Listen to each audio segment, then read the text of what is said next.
નમત કૃષ્ણ તુર્ય પ્રિયામ, ચતુર્થ પ્રિયા સ્વરૂપે શ્રી યમુનાજીના દર્શન કરવા, સખીરૂપ યમુનાજીના દર્શન કરવા, મુકુટ કાચનીનો શૃંગાર ધારણ કરી રાસ માટે પધારતા યમુનાજીના દર્શન કરવા, એ યમુનાજીનું આધિદૈવિક સ્વરૂપ છે. વ્યક્તિ એક જ હોય, એ જ ઓફિસમાં બેઠો હોય ત્યારે એક બિઝનેસમેન તરીકે કામ કરતો હોય, એ રીતે ઓળખાણ એની હોય. એ જ વ્યક્તિ ઘરમાં આવતો હોય ત્યારે સ્વજન બની જતો હોય, એ જ વ્યક્તિ મિત્રો જોડે રમવા જતો હોય ત્યારે મિત્ર બની જતો. વ્યક્તિ એક જ હોય, કેટલા ભાવ એની સાથે હોય છે. ક્યાંક એનું મહાત્મ્ય છે, ક્યાંક એનો સ્નેહ છે, ક્યાંક એનો પુરુષાર્થ છે.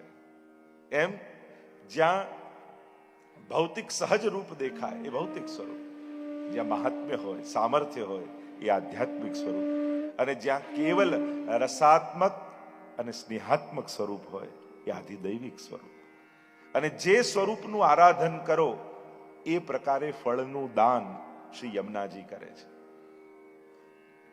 આપણે ત્યાં તો કહ્યું, અજાણે અધર્મી નાહી ગયો તોય માએ કર્યો ઉદ્ધાર. જ્યાં સાધન અસમર્થ હોય ત્યારે આશ્રય સમર્થનો કરી દે. આપણને એમ લાગે આપણે યોગ્ય નથી, આપણે પાત્ર નથી, આપણામાં એવી કોઈ યોગ્યતા નથી કે પ્રભુની કૃપાના અધિકારી બનીએ. અસમર્થતા જ્યારે અનુભવ કરતા હોય ત્યારે આશ્રય શ્રેષ્ઠનો કરી લેવો. સાધન બળે ન તરી શકો તો આશ્રય બળે તરી જવાય. આપણું આશ્રય શ્રી મહાપ્રભુજી છે. અને જ્યારે મહાપ્રભુજી આપણી ઓળખાણ શ્રીજી જોડે કરાવે ને તો શ્રીનાથજી બાવાની દ્રષ્ટિ આપણા પ્રત્યે બદલાઈ જાય. જ્યારે મહાપ્રભુજી યમુનાજી જોડે આપણી ઓળખાણ કરાવે ને ત્યારે યમુનાજીની દ્રષ્ટિ આપણા પ્રત્યે બદલાઈ જાય. ગઈકાલે જે ચર્ચા કરતા હતા અને કદાચ વાત અધૂરી રહી ગઈ, 3 તિથિઓ યમુનાજી માટેની જે વાત કરતા હતા, ચૈત્ર સુદ છઠની વાત કરી હતી. યમુનાજીનો ઉત્સવ ચૈત્ર સુદ છઠનો માનવામાં આવે છે.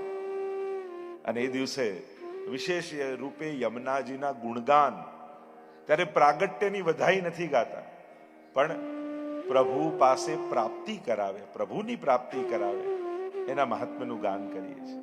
બીજી એક તિથિ યમુનાજી પ્રત્યે છે, એ છે ઠકરાણી ત્રીજ. જ્યારે હિંડોળાના દિવસો ચાલતા હોય ને શ્રાવણ મહિનાના, ત્યારે અમુક હિંડોળા ક્રમના હોય. ક્રમના હિંડોળામાં એ દિવસે એ જ હિંડોળો થાય, જેમ બગીચાનો આવે આદિ આદિ, જે અત્યારે વિસ્તાર નથી કરતો, પણ ઠકરાણી ત્રીજના દિવસે કાચના હિંડોળા થાય શ્રી યમુનાજીના ભાવથી. અને ઠકરાણી ત્રીજનો દિવસ એ પણ યમુનાજીના મહાત્મ્ય સાથે, સ્વરૂપ સાથે જોડાયેલો છે. કારણ કે જ્યારે મહાપ્રભુજી પૃથ્વી પ્રદક્ષિણા કરતા કરતા વ્રજમાં પધાર્યા, અને વ્રજમાં પધાર્યા અને એક એક સ્થળને પ્રગટ કરી રહ્યા છે.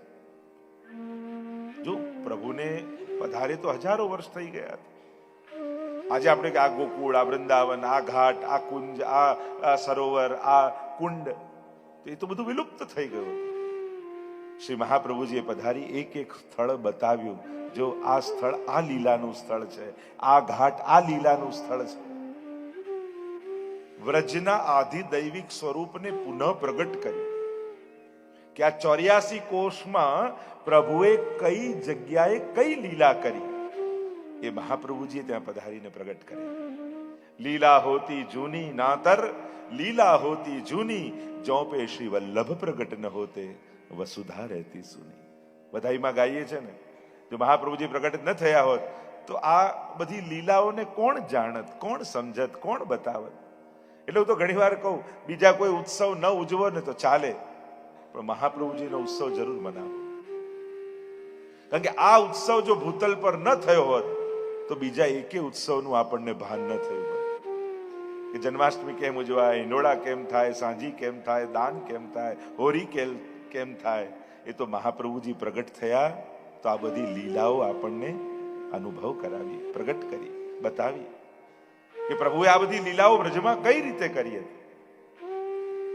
તો શ્રી મહાપ્રભુજી બ્રજનું પરિભ્રમણ કરતા કરતા ગોકુલ પધાર્યા.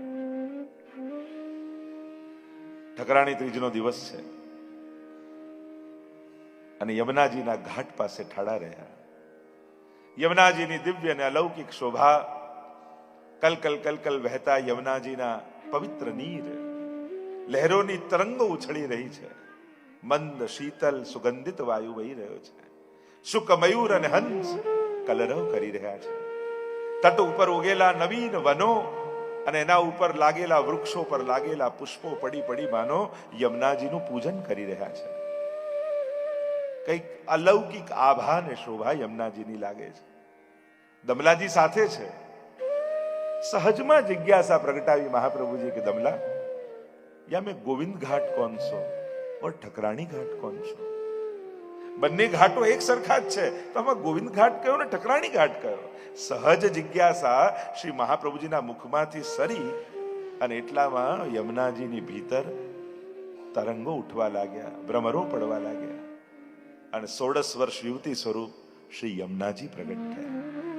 આજ મુકુટ કાચીનો શૃંગાર ધર્યો છે, હાથમાં કમળની છડી છે અને આખા યમુનાજીમાં કમળો ખીલીને એક માર્ગ ઘાટ સુધી બની ગયો અને કમળ ઉપર ચરણ પધરાવતા પધરાવતા શ્રી યમુનાજી ઘાટ પર પધાર્યા અને કમળની છડી દ્વારા સંકેત કર્યો, શ્રી વલ્લભ, આ ગોવિંદ ઘાટ છે, આ ઠકરાણી ઘાટ છે.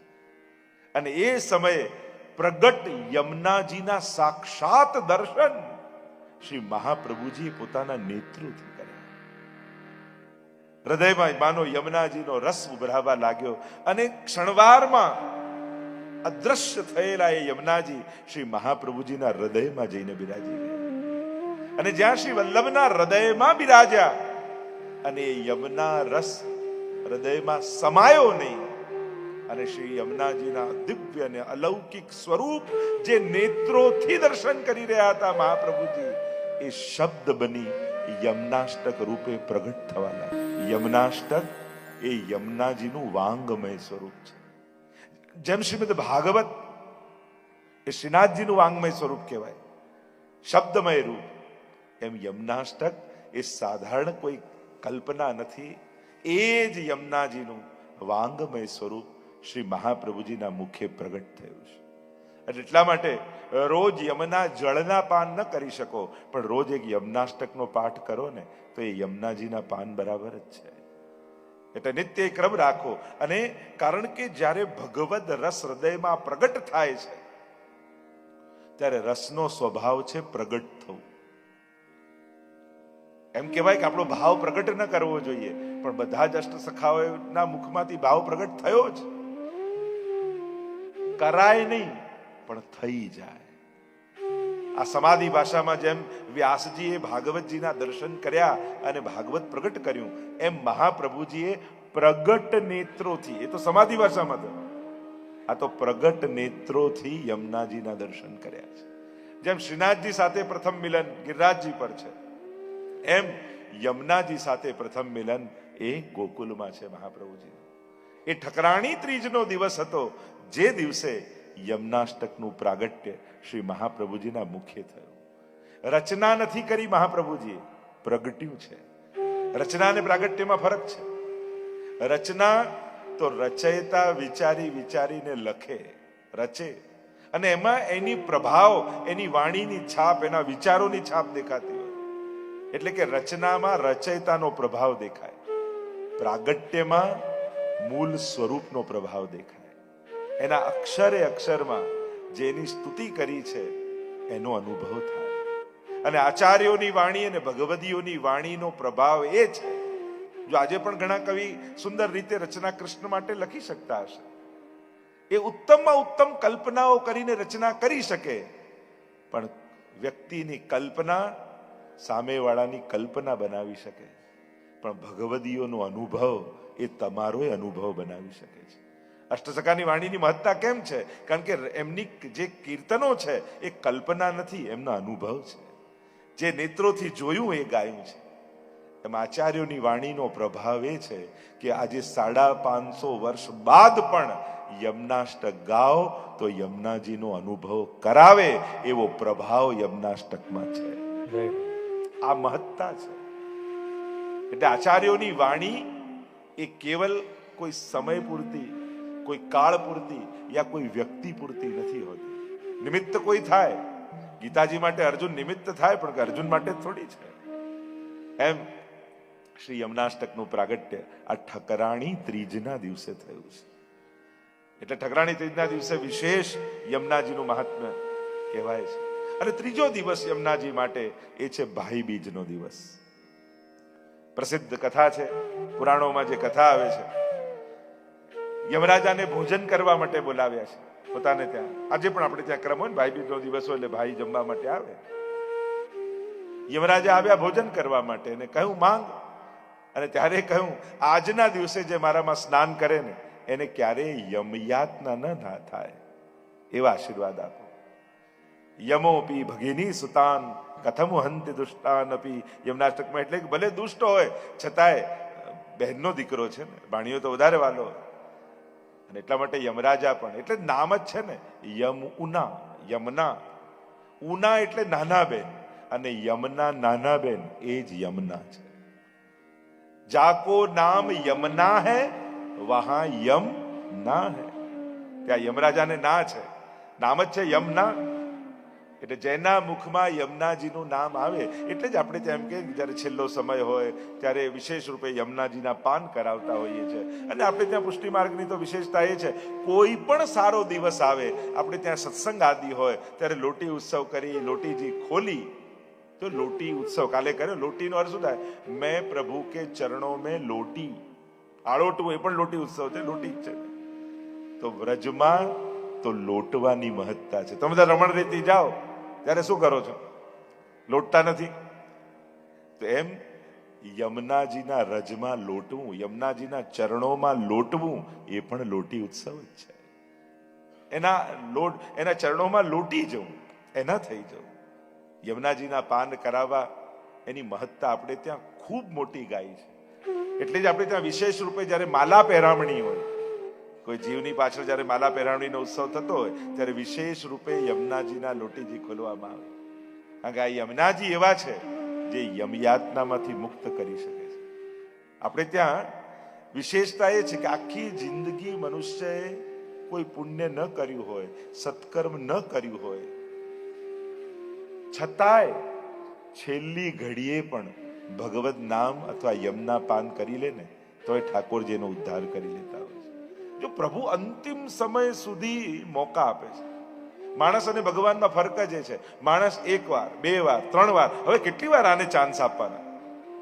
આપણે તરત એને દૂર કરી દઈએ. કેટલી વાર? 3 વાર તો કર્યું. ભગવાન અંતિમ શ્વાસ સુધી તક આપે છે. યુવાનીમાં આવે, ચાલ હવે ભજી લે, બાળપણમાં ભજી લે, યુવાનીમાં ભજી લે, હવે મોટો થયો 50 નો હવે ભજી લે, 60 નો થયો હવે ભજી લે, હવે તો ચાલતા ફરતા બંધ થયો, હવે તો એક જ જગ્યા, હવે તો નામ જપ. છેલ્લી ઘડી આવી, ભગવાન કહે ચલ અંતે જ્યાં મતી ત્યાં ગતિ. છેલ્લી ઘડી મારું નામ લઈ.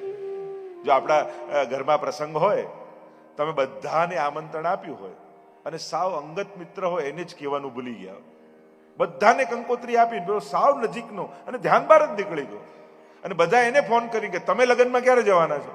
અરે ક્યાં લગ્નની કંકોત્રી નથી આપી હજી સુધી. અને કોઈ તમને કહ્યું અરે એને તો રહી ગઈ, અને તમે છેલ્લી રાતે દોડતા દોડતા જાઓ કાલે આવવાનું છો. પેલા શું કે હવે યાદ આવે? આટલા વર્ષોથી સાથે છે, છેલ્લી ઘડીએ જા નહીં આવું. આ માણસ. અને ભગવાન પેલો ગજેન્દ્ર બધે ફસાયો, બધાને પોકાર્યા, ગ્રાહ મગર પગ પકડીને ડુબાડે છે, બધાને બોલાવે છે, બધા ભાગ્યા. અંતિમ ક્ષણે ભગવાનનો પોકાર કર્યો, હે હરી. છેલ્લે બોલાવ્યા એ પહેલા દોડીને આવી ગયા, ગ્રહનો ઉદ્ધાર કર્યો. આજ પ્રભુની કૃપા છે. આખી જિંદગી કદાચ ભૂલી ગયા, પણ અંતિમ સમયમાં પણ જો ભગવાન યાદ આવી ગયા તો પ્રભુ તમને નિરાશ નહીં કરે. અરે આપણે ત્યાં તો માણસ કાંઈ કર્યા વગર ગુજરી જાય ને તોય મર્યા પછી પણ મુક્તિ થઈ શકે એના ઉપાય શાસ્ત્રોમાં છે. ગયામાં જઈને શ્રાદ્ધ કરો, ભાગવત કરો, આ કરો, આ કરો. ભગવાન મર્યા પછી પણ તક આપે છે કે ચલ તને અવસર આપું છું. આ પ્રભુની કૃપા. મર્યા પછી બીજા લોકો પણ આપણી મુક્તિ કરાવી શકે છે, પણ ભક્તિ તો જાતે જ કરીને જવી પડે. એ આપણા બદલે બીજું કોઈ ન કરી શકે. શ્રી યમુનાજી ભાઈ બીજનો એ પ્રસંગ અને માંગ્યું છે આજના દિવસે. એટલે જ આપણે ત્યાં એક ક્રમ છે પુષ્ટિ માર્ગમાં. યમુના સ્નાનનો પુષ્ટિ માર્ગમાં ક્રમ નથી બહુ. આપણે ત્યાં એમ કહીએ છીએ કે આ તો સાક્ષાત આપણે ચતુર્થ પ્રિયા માનીએ છીએ, તો આપણો દેહ યમુનાજીમાં કેમ બોળવો? અને એટલે આપણે ત્યાં પાનની જ મહત્તા છે.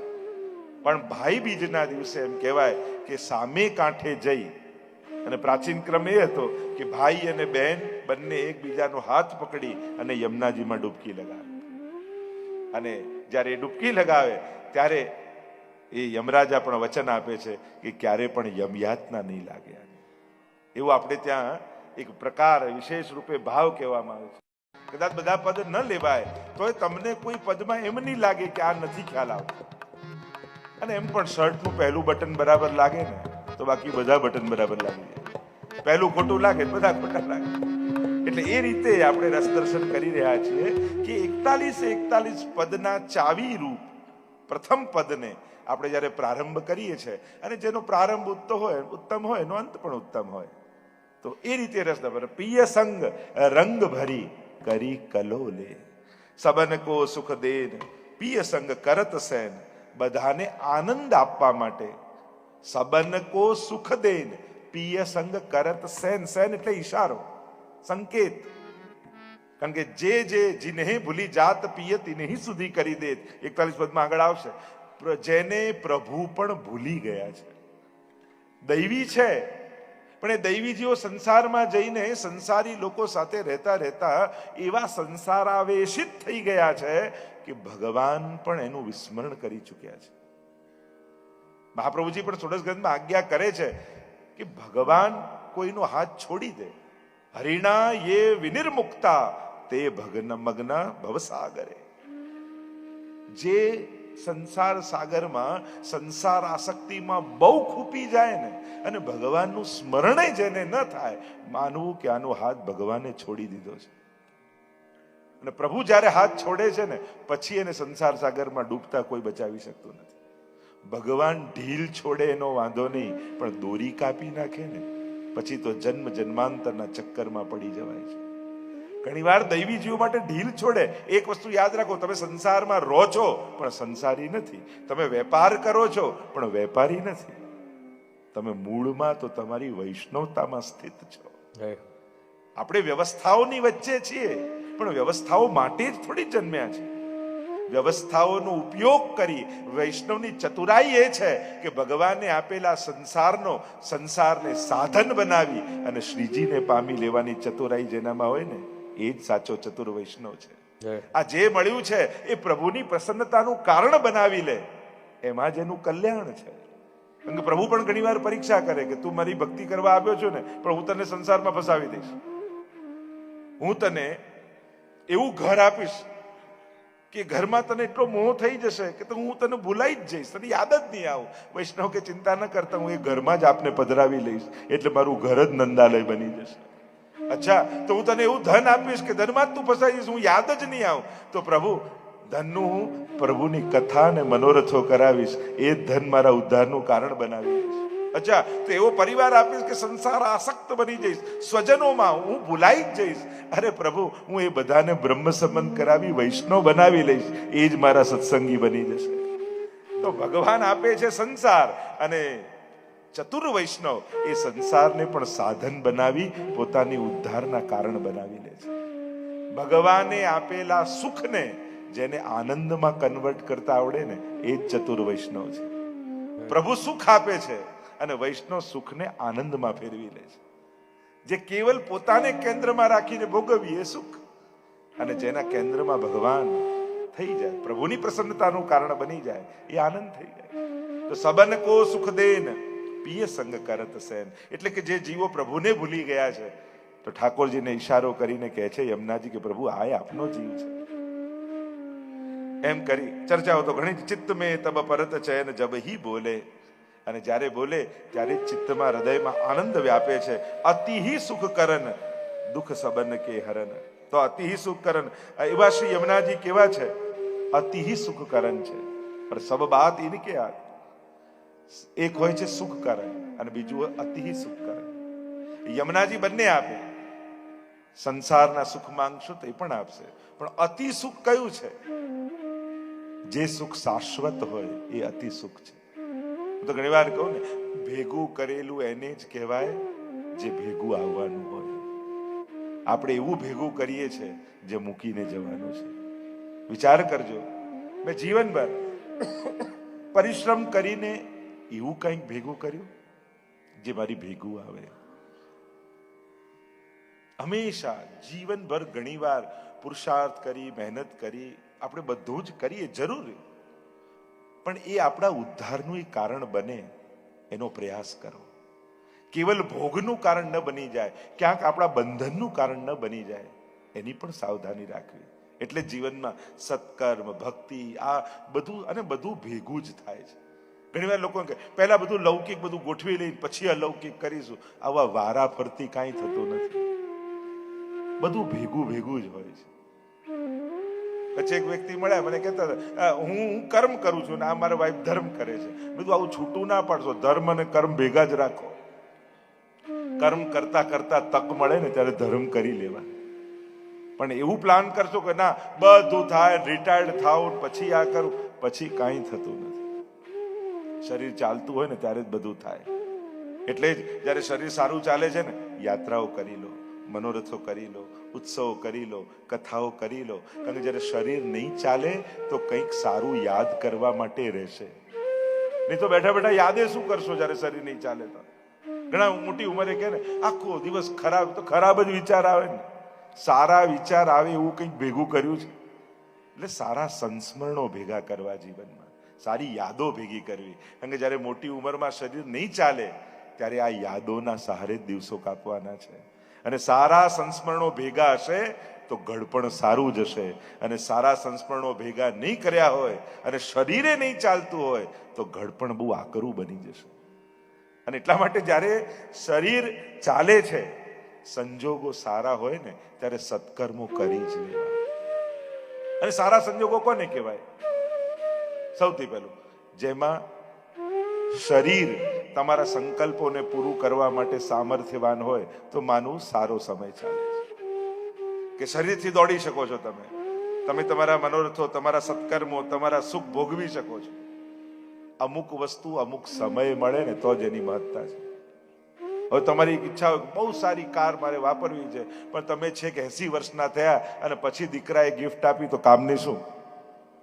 પછી તો નાનકડી કાર હોય, મોટી 4 જણા પકડીને બેસાડવાના હોય તો ગમે તેટલી સાકાર કરવાનું શું? સુખ પણ યોગ્ય સમય મળે ને તો જ સુખ છે. એટલે સૌથી પહેલા શરીર ચાલુ તો માની લેજો કે સારો સમય. બીજું, તમારા સંકલ્પ પૂરા કરવા માટે ઠાકોરજી તમને સામર્થ્ય આપ્યું હોય તો માનજો કે સમય સારો છે. કે હમણાં સારો સમય ચાલે છે તો લાવ સત્કર્મ કરી લો. હવે તકલીફ એ છે, પુણ્યો ખર્ચ્યા વગર સુખ આવતા નથી. પૈસા ખર્ચીને સુખ નથી આવતું, પુણ્યો ખર્ચીને આવે છે. અને એટલા માટે જ્યારે સુખ ભોગવવામાં પૈસા કેટલા ખર્ચા એનો તો હિસાબ રાખીએ, પણ સુખ ભોગવવામાં પુણ્ય કેટલા ખર્ચાઈ ગયા એનો તો આપણે હિસાબ. શ્રી પ્રભુને પ્યારા શ્રી યમુનાજીના લાડીલા એવા રસિક સત્સંગી વૈષ્ણવોને જે શ્રીના આ વચનામૃત ગમ્યા હોય તો આ વિડીયોને લાઈક કરજો, શેર કરજો અને કમેન્ટ બોક્સમાં જય શ્રી કૃષ્ણ જરૂર લખજો. અને હા, અમારી ચેનલ શ્રી વલ્લભ સત્સંગને સબસ્ક્રાઈબ કરવાનું ભૂલશો નહીં, જેથી તમને આવા અવનવા વચનામૃતો મળતા રહે. સર્વે વાલા વૈષ્ણવોને ભાવથી જય શ્રી કૃષ્ણ.